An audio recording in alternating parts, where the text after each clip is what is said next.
बिस्मिल्लाहिर्रहमानिर्रहीम। तावीज़ का इस्तेमाल करना कैसा है, उसको इस्तेमाल कर सकते हैं कि नहीं कर सकते हैं।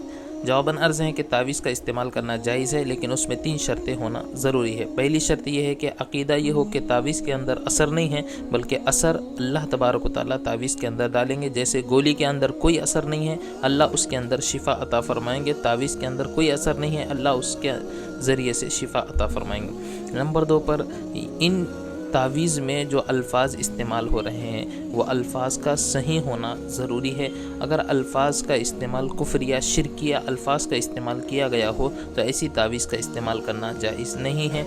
नंबर 3 पर तावीज़ का इस्तेमाल गलत मकसद के लिए कर रहे हैं तो तब भी जायज़ नहीं है। जैसे कि किसी से निकाह करना, उसी से निकाह करना ज़रूरी नहीं है, लेकिन फिर भी तावीज़ का इस्तेमाल करके उसको अपने काबू में करके निकाह कर रहे हैं तो ये जायज़ नहीं है।